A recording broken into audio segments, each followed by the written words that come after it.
Assalamualaikum warahmatullahi wabarakatuh.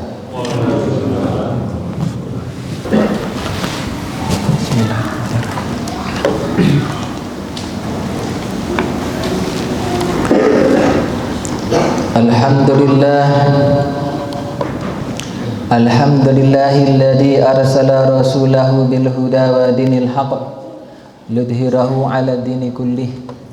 Arsaluhu basyira wa nadhira wa da'iyan ilallahi bi'idnihi wa syirajan munira. Asyhadu an la ilaha illallah wahdahu la syarikalah wa asyhadu anna Muhammadan 'abduhu wa rasuluhu wa anqadana minadh dhalalati ila tariqil hidayah. Salawatullah wa salamuhu alaihi wa ala alihi wa ashabihi wa man walah, amma ba'du. Faya ibadallah, usikum wa iyaya bitaqwallah. Ittaqullah haqqa tuqatih wa la tamutunna illa wa antum muslimun. Ma'asyiral muslimin, jamaah salat Jumat yang dirahmati oleh Allah. Alhamdulillah, segala puji bagi Allah yang masih memberikan kita nikmat usia. Yang dengan nikmat usia itulah kita masih berkesempatan untuk melakukan berbagai macam rangkaian ibadah, termasuk di dalamnya ibadah Jumat yang sekarang ini kita jalankan di dalam Masjid Al-Batin.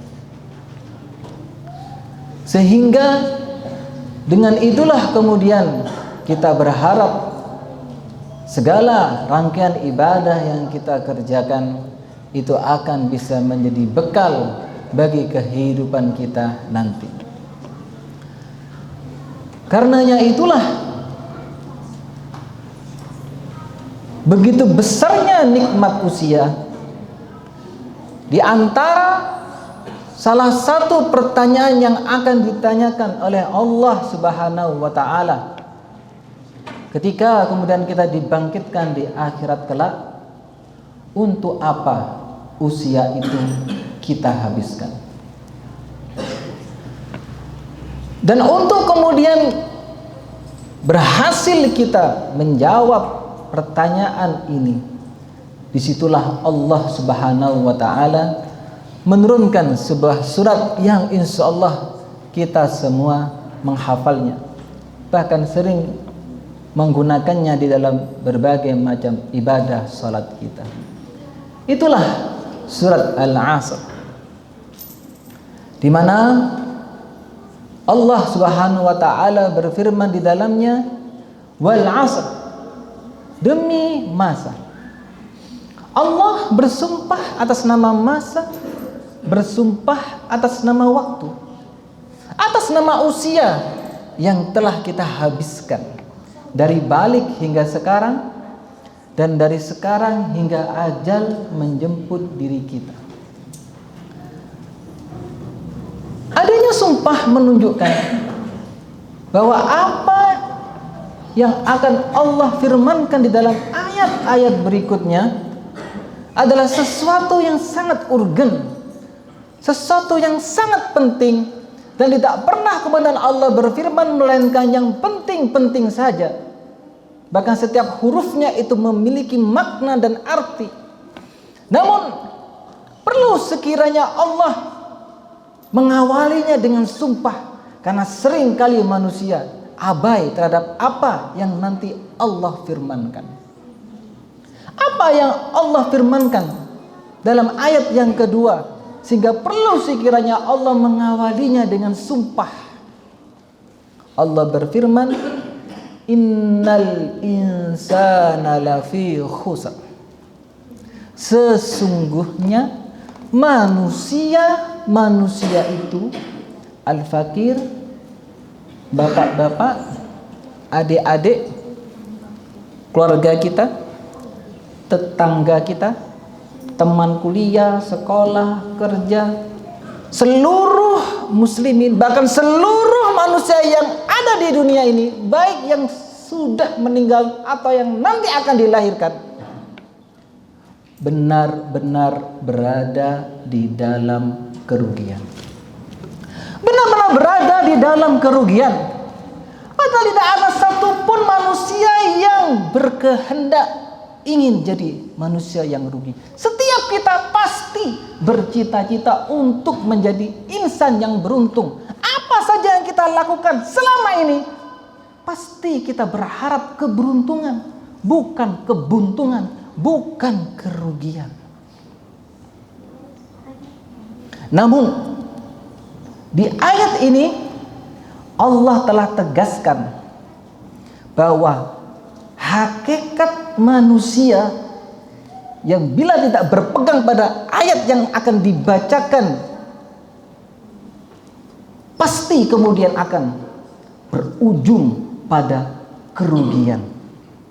Apapun cita-citanya, apapun ikhtiarnya, segala apa yang ia lakukan, bila tidak berpegang pada ayat yang ketiga, itu pasti akan berujung pada kerugian.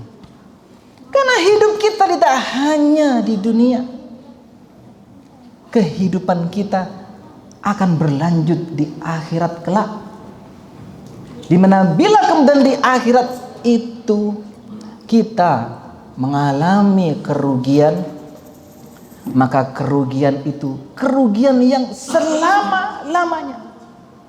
Sangat berbeda dengan kerugian yang ada di dunia. Apalah arti kerugian dunia itu? Sifatnya hanyalah sementara. Rugi kita hari ini, esok, lusa, minggu depan kita masih bisa memperbaiki diri untuk membalikkan keadaan menjadi keberuntungan. Tapi bila kemudian di akhirat kelak ditimbang kemudian amal kita dan rupanya tidak berharga,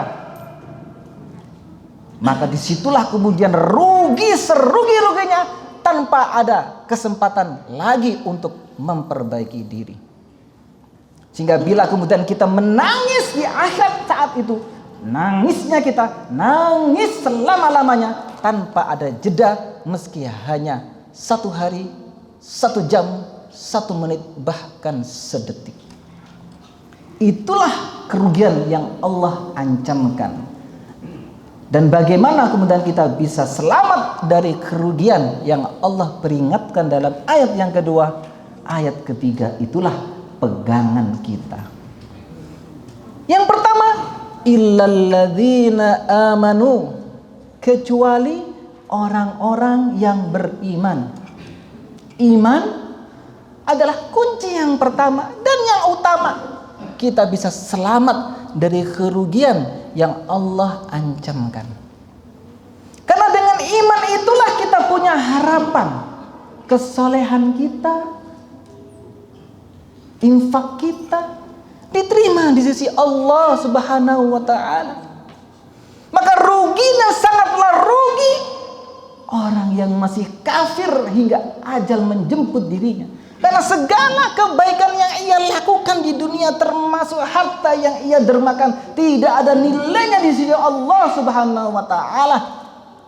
Allah segerakan balasannya di dunia, sehingga di akhirat kelak dia tidak ada kebahagiaan sama sekali, dan kemudian dimasukkan ke dalam neraka jahanam selama-lamanya.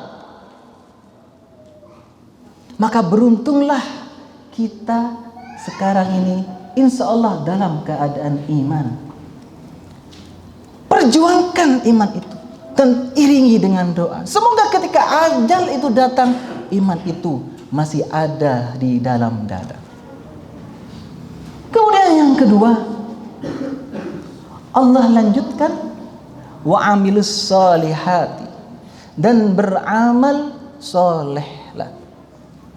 Amal soleh adalah kunci yang kedua yang tidak kalah penting daripada kunci yang pertama.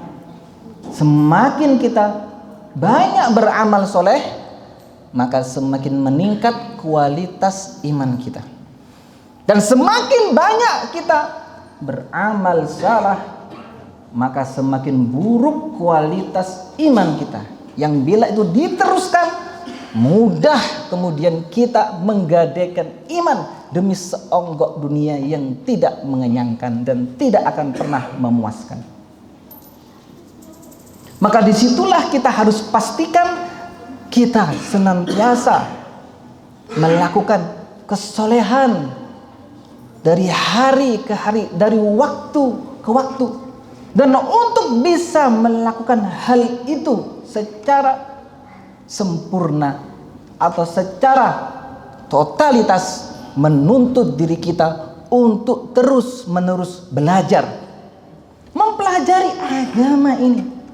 Karena agama kita tidak hanya menuntut kesolehan dalam aspek spiritual, melainkan di dalam kesolehan yang dituntut oleh Allah ada aspek individual dan aspek sosial. Bahkan aspek individual dan sosial ini bila dipresentasikan menempati 90% dari keseluruhan syariah Allah Subhanahu wa taala. Maka adalah rugi orang muslim yang mengira cukup dengan amalan spiritual lantas kemudian ia bisa langsung masuk surga. Itu baru 10%. Yang bila kita berbekal hanya dengan spiritual, ringan timbangan kesolehan kita, masuk neraka kita. Maka bagaimana supaya kita memperberat kesolehan kita? Kita harus kemudian juga memperhatikan dan mengamalkan aspek individual dan sosial yang harus kita jalankan dalam keseharian. Dan itu menuntut diri kita untuk terus belajar tanpa kenal henti. Itu yang kedua. Adapun yang ketiga, Allah lanjutkan, watawasau bil haqqi, dan saling menyerulah kepada yang hak. Sesungguhnya watawasau bil haqq adalah bagian daripada amal soleh. Disebutkan di dalam ayat yang sama, menunjukkan keistimewaan di antara kesolehan-kesolehan yang lain. Karena memang totalitas kita di dalam kesolehan itu akan bisa sempurna, akan bisa berhasil bila kemudian masyarakatnya masyarakat yang soleh. Bila kemudian masyarakatnya rusak, maka tuntutan sosial itu akan sulit bahkan mustahil untuk bisa ditegakkan. Riba misalnya, yang jelas itu merupakan salah satu dosa besar. Tapi ketika kemudian lingkungan kita bukan lingkungan yang soleh, ekonominya bukan menggunakan ekonomi Islam, maka betapa sulit kemudian kita memerangi riba, menghilangkan hingga ke akar-akarnya. Zina misalnya juga salah satu dosa besar juga. Siapapun yang kita tanya, bahkan pada tingkat intelektual yang paling rendah, paham zina itu adalah dosa.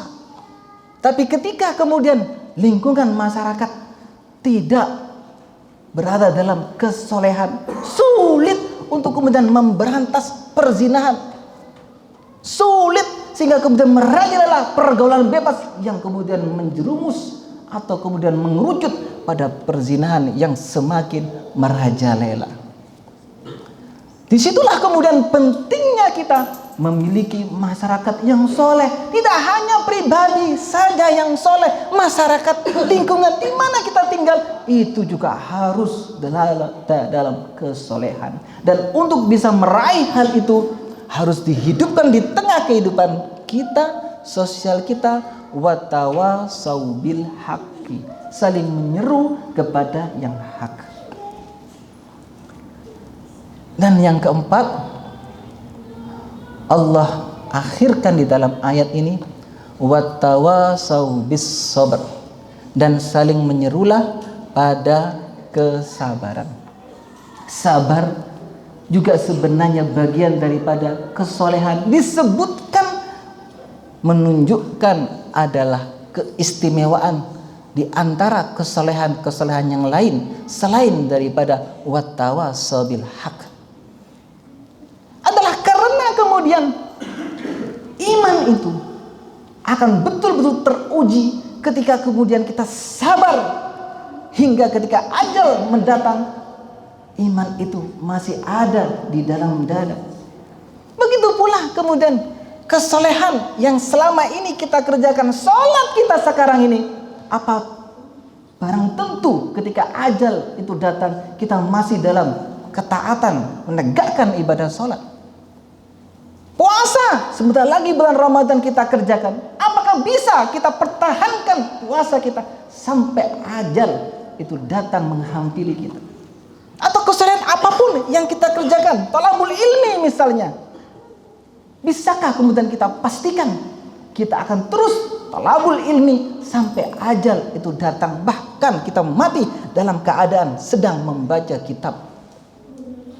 Semua itu butuh kesabaran. Dan untuk kemudian bisa meraih kesabaran itu, kita tidak bisa sendiri. Jelas di dalam ayatnya, watawasau bis sabr, saling menyeru pada kesabaran. Tidak hanya Allah menyebut was-sabr, itu menunjukkan sabar kita itu bisa kita peroleh bila kita punya teman yang juga sabar, keluarga yang juga sabar, tetangga yang juga sabar, teman-teman dan lingkungan yang sabar, yang bila kemudian kita berada dalam lingkungan termasuk di dalamnya keluarga, tetangga yang soleh dan soleha, insya Allah itulah yang akan menjaga diri kita untuk tetap bersabar apapun halangannya, apapun godaannya, untuk terus taat dalam syariah hingga ajal mendatang diri kita. Itulah 4 kunci yang Allah firmankan di dalam ayat ini, di mana bila kemudian kita berpegang pada 4 kunci ini, insya Allah kita akan mampu memberikan jawaban atas pertanyaan besar, untuk apa usia itu kita habiskan. Demikian yang bisa Al-Fakir sampaikan. Semoga Allah Subhanahu wa taala memberikan kita hidayah